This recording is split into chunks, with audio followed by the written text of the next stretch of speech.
¿Cómo andan? Y sí, ya sé que lo dije en la introducción, pero insisto una vez más con que si van a ver el material recuerden que en las listas de reproducción de YouTube es donde todo está ordenado, así que recomiendo que vean cuál es el orden que tienen esas dos listas para poder escuchar los episodios de la manera que propongo. Dicho esto, arrancamos un nuevo episodio en el que quiero dejar en claro que en este caso vamos a trabajar un texto de Nicole Cross de su blog eticaracional.org.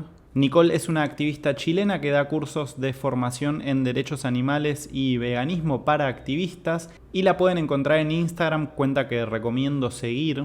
Y en este caso vamos a trabajar dos textos de su blog y como recién les comentaba respecto de las listas de reproducción, lo que vamos a hacer es un episodio enfocado en la lista de reproducción que tiene que ver con los fundamentos éticos y morales por los cuales deberíamos adoptar el veganismo. Y en este sentido entonces es que vamos a remontarnos a lo más general del asunto para poder avanzar de un modo coherente y vamos a ir a estudiar lo que es la filosofía moral y luego las ideologías que han sido parte del movimiento animalista. Esto es muy importante de tenerlo en claro porque siempre estamos hablando en términos morales en la cuestión de si los demás animales deben ser libres de la opresión del ser humano y entonces debemos repasar necesariamente qué es la ética, qué es la moral, tener presentes nociones básicas acerca del razonamiento y bueno, puntualmente hoy veremos por qué la ética debería estar basada en la razón para no caer en problemáticas que vamos a ver más adelante como el relativismo cultural y otros tantos problemas asociados. Luego de estos primeros episodios en los que vamos a abarcar la cuestión de la filosofía moral, vamos a ir adentrándonos en los porqué de nuestro deber de respeto para con los demás animales. Así que si estás empezando a cuestionarte tu relación con los demás animales y no sos una persona vegana todavía, te invito a que te quedes en este episodio y luego puedas ver los subsiguientes para comprender por qué realmente tenemos un deber de respeto y un deber de ser justos con los demás animales. Y si sos activista y no tenés claro estos conceptos, voy a dejar igual en la descripción los textos que vamos a leer, o bien podés quedarte a escuchar la lectura, o bien quizás quieras recomendárselo a alguna persona que todavía no es vegana, pero está empezando a cuestionarse su relación con los demás animales para que pueda comprender los argumentos sobre los que se basa el veganismo. Así que vamos con los textos que son del blog eticaracional.org, como les venía comentando, y el primero en este caso tiene como título Filosofía Moral y vamos a desarrollar estos conceptos que habitualmente son nombrados en el movimiento animalista y dice lo siguiente. Etimológicamente, ética y moral hacen referencia a una misma entidad, manera de ser. La palabra ética proviene del griego ethos y la palabra moral es la traducción latina de moralis. Existen dos términos porque nuestra civilización heredó la cultura grecorromana y los romanos recogían el sentido griego de ethos. Por lo tanto, no existe una razón etimológica, cultural o histórica que justifique diferenciar ambos términos. No existe una diferencia esencial, son lo mismo. La concepción mínima de la moral. Sería útil que pudiéramos empezar con una definición sencilla de la moral o ética, pero ha resultado difícil debido a las distintas teorías rivales que existen.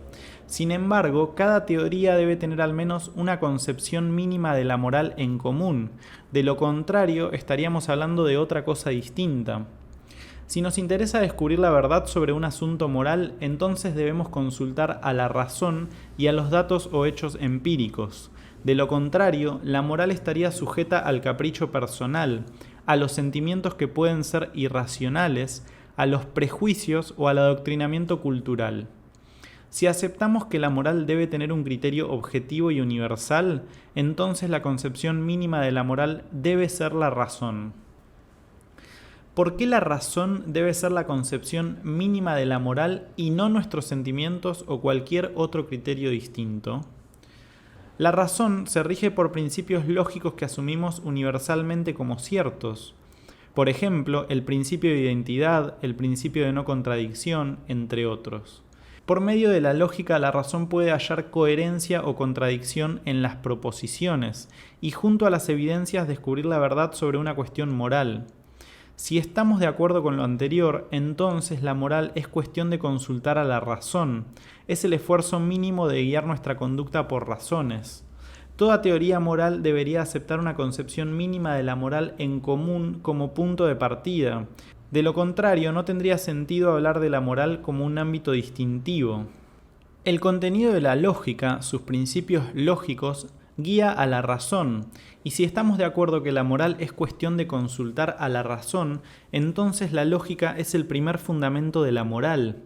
De esta manera la moral podría ser objetiva, racional y universal para todas las personas, sin caer en la arbitrariedad y el relativismo.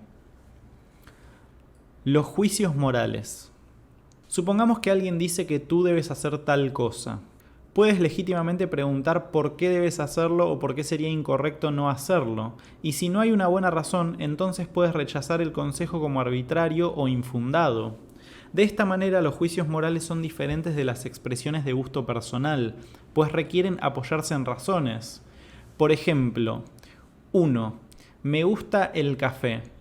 No necesita en este caso dar una razón. No hay nada que defender racionalmente de un gusto personal. 2. El aborto es moralmente incorrecto.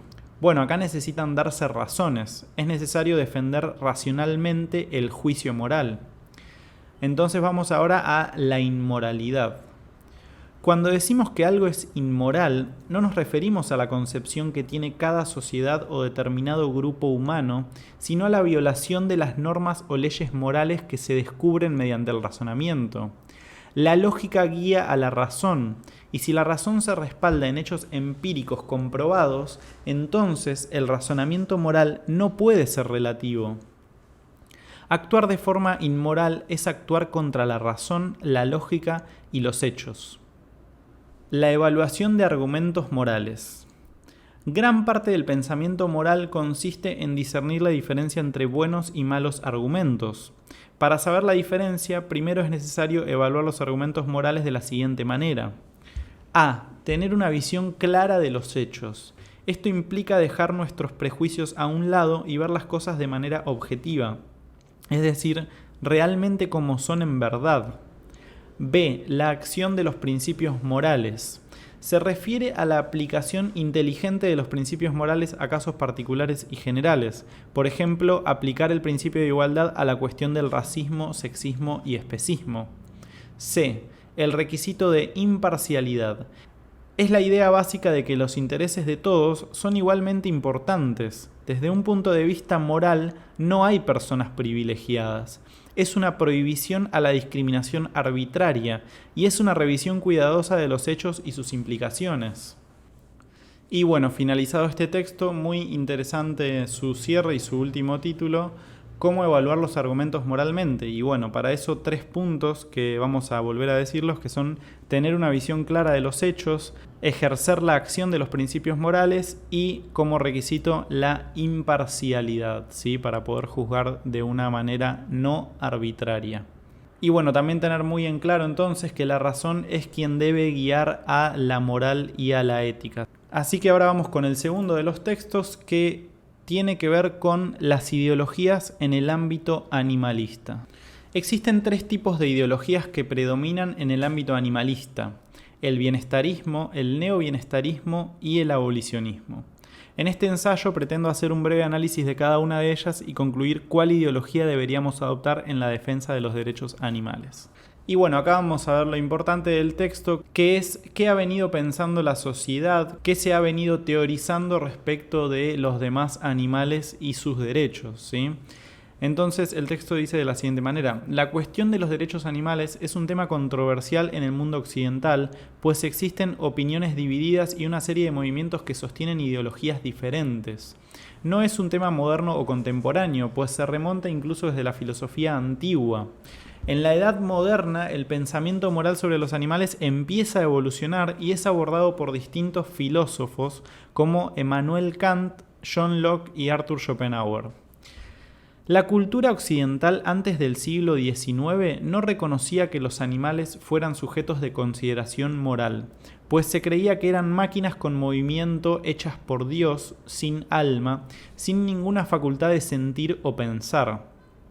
El primer filósofo de la Edad Moderna que se opuso a esa creencia fue Immanuel Kant, que nació en el 1724 y murió en el 1804, quien reconocía la capacidad de sentir en los animales, pero negaba que la humanidad tuviera alguna obligación moral directa con ellos.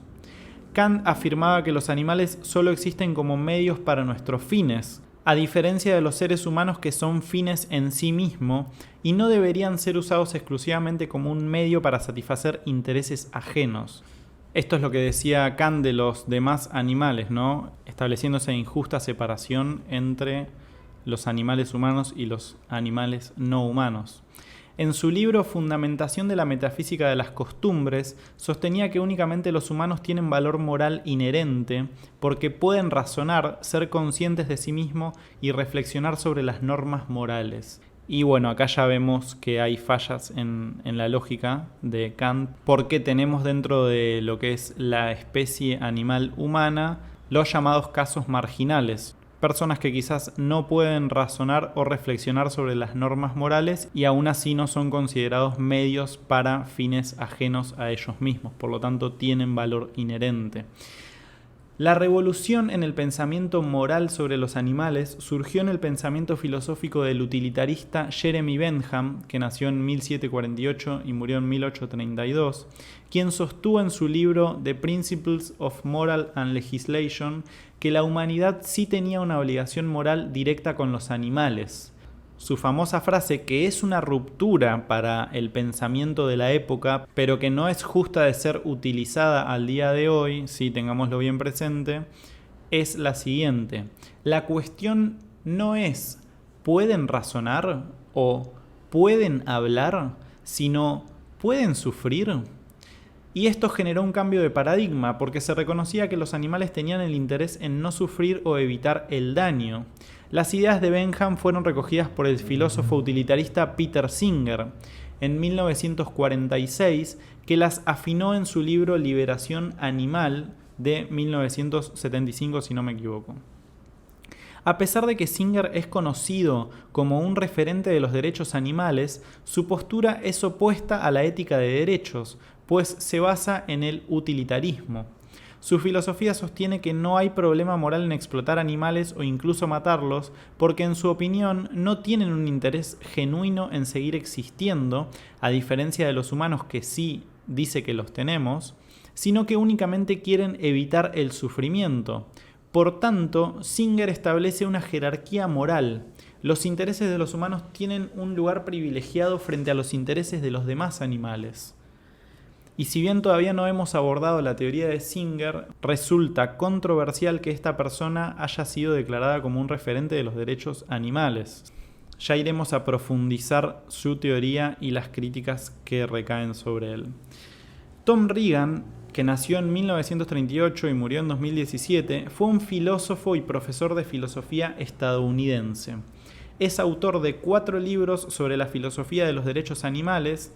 El más influyente y revelador fue el libro The Case for Animal Rights, porque adopta una postura absolutista y deontológica de Kant sobre la ética, pero realiza una crítica a la suposición de que solo los seres racionales tienen valor moral y merecen respeto moral absoluto.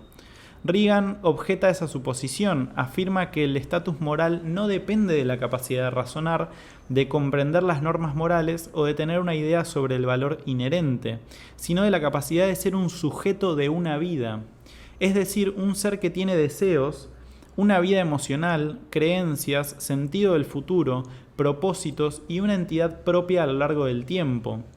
Pero finalmente Regan establece una vez más, así como Singer, un tipo de jerarquía moral, pues lo fundamenta en una supuesta capacidad de experimentar más satisfacciones futuras en los humanos.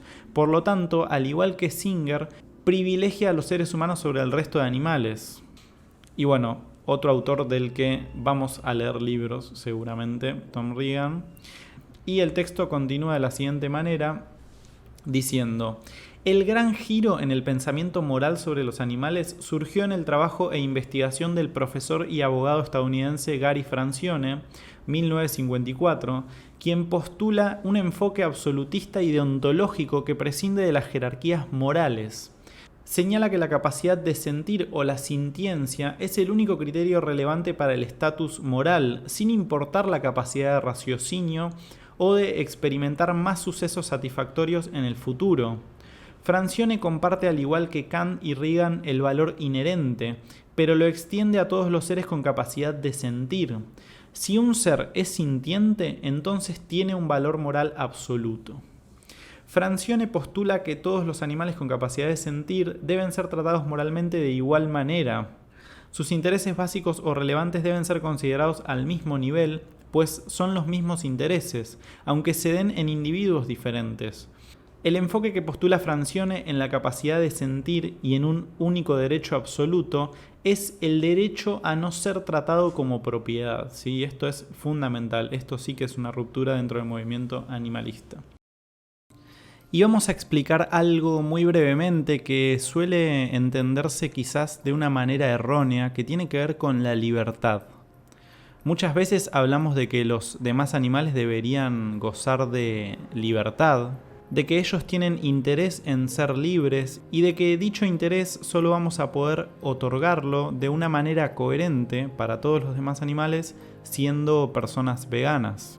Ahora, lo que suele suceder con esto es que dicha libertad suele ser asociada o entendida como que los demás animales vivan en su medio natural. Entonces es normal que personas nos pregunten qué deberían entonces, por ejemplo, hacer con sus perros o con sus gatos o con otros animales con los que conviven. Entonces la libertad suele estar asociada a, por ejemplo, un ave siendo liberada de su jaula y yéndose a vivir a un medio natural. Y la primera respuesta que se dan estas personas a sí mismas o que nos transmiten su inquietud con respecto a si deberían dejar en libertad a estos animales, devolviéndolos a medios naturales o simplemente sacándolos de su hogar.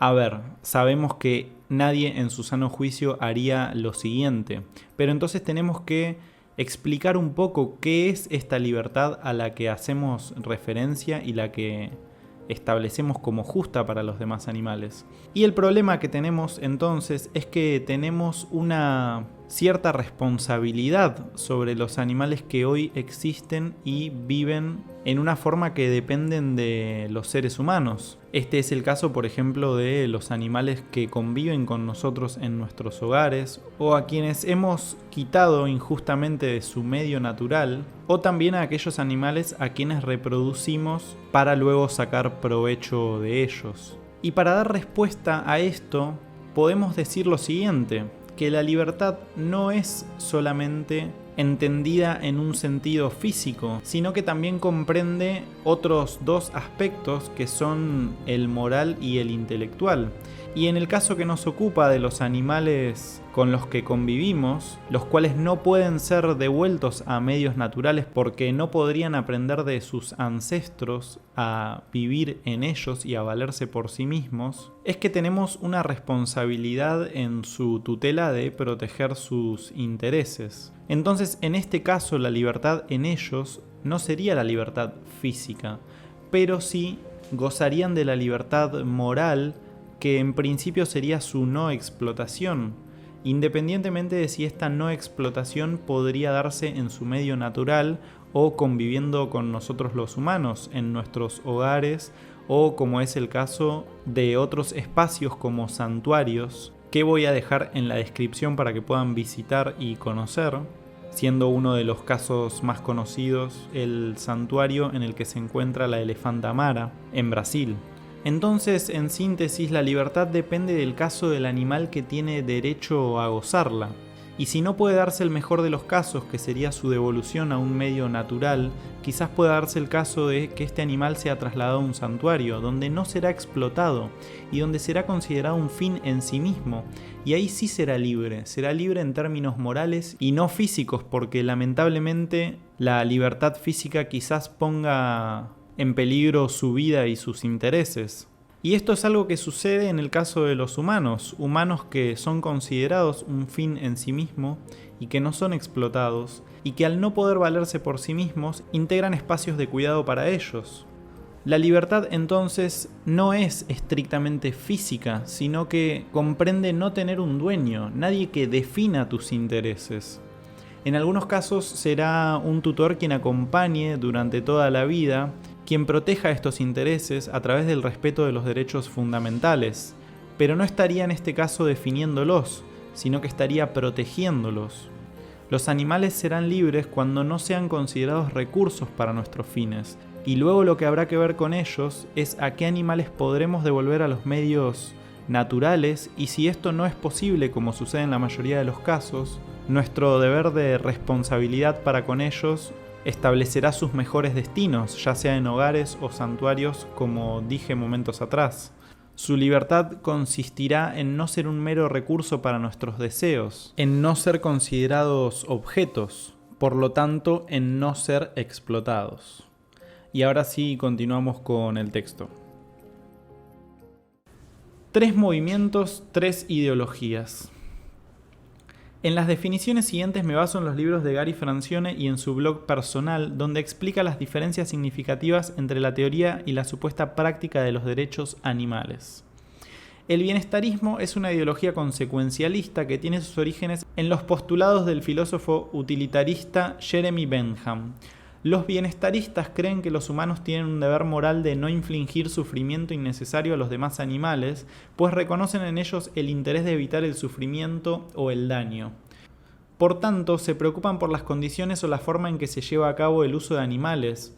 Ejemplo de bienestarismo son las campañas que buscan regular la explotación animal por medio de políticas públicas de bienestar animal, mejoramiento de jaulas, transporte, sacrificio, entre otros. Existe una variante del bienestarismo clásico conocida como neobienestarismo, que son los nuevos bienestaristas que postulan que el fin de su movimiento es la abolición de la explotación animal, pero los medios o estrategias que utilizan son de corte bienestarista. Un ejemplo de neobienestarismo son las campañas monotemáticas de la famosa organización PETA, campañas que se denominan People for the Ethical Treatment of Animals, que buscan prohibir determinadas formas de explotación animal, como por ejemplo los rodeos, zoológicos, circos con animales, por medio de regulaciones. Para los abolicionistas resulta contraproducente, injusto y contradictorio por las siguientes razones. Las campañas monotemáticas son contraproducentes porque no afectan el estatus de propiedad que padecen los animales, sino todo lo contrario. La regulación implica continuidad o mejoramiento de una actividad, no su abolición. Por ejemplo, se prohíbe el rodeo en Chile, pero no afecta el estatus de propiedad de esos animales que están siendo utilizados en el rodeo, pues seguirían siendo explotados en otros ámbitos o actividades. Es decir, no se está reconociendo al animal como un individuo merecedor de derechos, sino que se está condenando a esa explotación, ¿sí? Una prohibición a un determinado uso de los animales no implica el reconocimiento expreso de los derechos animales, sino una manera más eficiente de explotarlos. Y les traigo un ejemplo contemporáneo, por ejemplo. El caso del video del conejo Ralph puede hacer que se vea como preocupante el uso de ese conejo bajo esas condiciones en las que se lleva a cabo la experimentación. Pero nada cuestiona acerca del uso de ese conejo, por ejemplo, para otro fin humano, como podría ser, por ejemplo, el de la alimentación. Por lo tanto, no está cuestionando lo esencial, sino que está cuestionando una de las tantas injustas formas de utilizar a los demás animales. Una prohibición a un determinado uso de los animales no implica el reconocimiento expreso de los derechos animales, sino una manera más eficiente de explotarlos. Las campañas monotemáticas son inmorales en sí mismas, porque violan el principio de igualdad, del cual vamos a leer episodios más adelante. Si extrapolamos el mismo escenario en el contexto de los humanos, nadie en su sano juicio apoyaría las regulaciones a la esclavitud humana, ni trataría la injusticia de manera parcial. Cuando se trata de derechos humanos, somos absolutistas de los derechos fundamentales, y esto es importantísimo de tenerlo presente. Y por último, las campañas monotemáticas son contradictorias porque no hay coherencia entre los fines y los medios. Para entender mejor este punto, tomaré el siguiente caso que ejemplifica la contradicción de medios y fines. El discurso de Barack Obama sostenía que debíamos abogar por la paz, pero en la práctica se utilizó la guerra como medio para conseguir ese fin. ¿Cómo es posible conseguir la paz por medio de la guerra? La guerra no es compatible con la paz, son opuestos, es una contradicción entre fines y medios. Del mismo modo, los bienestaristas se contradicen al postular que su fin es la abolición de la explotación animal, pero utilizan como medio reformas o regulaciones a la explotación animal, lo que es un sinsentido. Abolicionismo. Por último, tenemos la ideología abolicionista propuesta por Gary Francione como una necesidad de compromiso y coherencia si los animales importan moralmente. Es una extensión de la postura abolicionista surgida en Inglaterra en el siglo XVIII, que tenía por objetivo eliminar el estatus de propiedad que padecían las personas esclavizadas y por tanto abolir su condición de propiedad. El abolicionismo se diferencia de manera radical y está al otro extremo de las dos primeras, pues es partidaria de una ética deontológica, ¿sí? Recuerden que tenemos la ética consecuencialista, de la cual deviene el utilitarismo, y la ética deontológica, de la cual deviene el inherentismo, ¿sí? Entonces decíamos, es partidaria de una ética deontológica de derechos morales o inalienables que tienen los animales con capacidad de sentir. Se postula que debemos rechazar la explotación animal en sí misma, independientemente del trato o las condiciones en que se lleve a cabo. El enfoque abolicionista se basa en principios universales como el principio de igualdad. No hay razón moral que justifique excluir al resto de animales de la consideración moral, pues ellos tienen un interés genuino en seguir existiendo, evitar el daño y en ser libres. El enfoque abolicionista propuesto por Gary Francione tiene 6 principios primordiales. 1. Los demás animales tienen el derecho a no ser tratados como propiedad de los humanos. Es un derecho fundamental o requisito para la posesión de otros derechos reconocidos, porque las propiedades o cosas no tienen derechos ante la ley, solo sus dueños los tienen. Todos los animales no humanos del mundo están sometidos a un estatus de propiedad. Bajo la ley son cosas o recursos que están a disposición de los humanos. Ese estatus no permite que sus intereses sean considerados en el ámbito legal y además se protege a través del derecho de propiedad, que es un derecho que tienen los dueños sobre sus propiedades. Y además de esto ser injusto en sí mismo, piensen que si hay un conflicto de intereses entre un dueño y su esclavo, siempre van a primar los de su dueño, ¿sí? Para que podamos ver lo injusto de la cuestión. Segundo principio, las campañas de reforma de bienestar animal y las campañas monotemáticas son moralmente objetables y en la práctica ineficaces. Se aplica el principio de igualdad. Si estamos de acuerdo que no es moralmente aceptable regular la esclavitud humana porque viola la dignidad de los humanos e implica tratarlos como cosas, entonces por la misma razón es objetable si las víctimas son otros animales. La especie a la que pertenece el individuo, como ya hemos visto, es irrelevante si éste tiene derechos fundamentales por el hecho de ser sintiente. Principio 3. El veganismo es un imperativo moral y la educación vegana creativa y no violenta debe ser la piedra angular de la defensa racional de los derechos animales. Si los demás animales tienen el derecho a no ser tratados como propiedades, entonces no podemos justificar moralmente usarlos o tratarlos como mercancías para nuestros fines. Si no somos veganos, entonces seremos partícipes de la explotación animal y estaremos violando su derecho fundamental a no ser tratado como propiedades. En palabras de Francione, si los animales importan moralmente, que ya hemos visto que sí importan moralmente, entonces ser vegano no es una opción sino una necesidad. Es un imperativo moral. Si no eres vegano, estás participando directamente de la explotación de animales. La educación vegana es el tratamiento racional al especismo, que es la causa de la explotación animal, y acá difiero y agregaría que también el utilitarismo es causa de la explotación animal. Por lo tanto, el especismo es y puede ser la mayoritaria causa, pero también el utilitarismo lo es, como ya lo hemos tratado en otro texto, que lo voy a dejar acá arriba, de Luis Torres, ¿sí? Los abolicionistas identifican la raíz del problema y proponen un tratamiento objetivo y coherente que es la educación en veganismo. Principio 4. La única característica o facultad para que un animal tenga el derecho fundamental de no ser tratado como propiedad es la capacidad de sentir. La cognición o el grado de raciocinio es irrelevante porque no interfiere en los intereses de los animales ni en su propio valor moral. Principio 5. Se reconoce la relación inextricable, difícil, entre los derechos humanos y los derechos animales. Rechazamos el especismo porque excluye a los demás animales del universo moral y legal a causa de la especie, el cual es un criterio irrelevante, al igual que el racismo o el sexismo. Se trata de justicia elemental, no hay coherencia ni sentido si nos oponemos a una determinada discriminación arbitraria, pero al mismo tiempo somos partícipes de otras. Principio 6. La adopción de la no violencia en el movimiento por los derechos animales. El problema con el que estamos lidiando no va a ser solucionado con violencia. La violencia trae más violencia y no es educativa.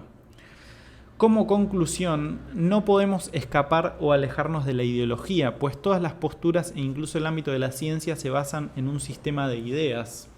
Para alejarnos de la ideología tendríamos que alejarnos de las propias ideas, pero esto no es posible.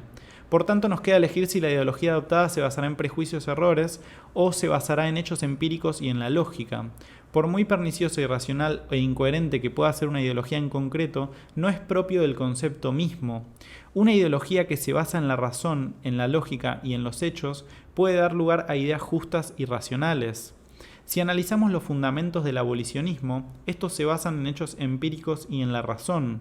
Primero, el hecho empírico de la sintiencia no se considera de manera parcial como lo hace el bienestarismo, que solo reduce la cuestión moral al mero sufrimiento.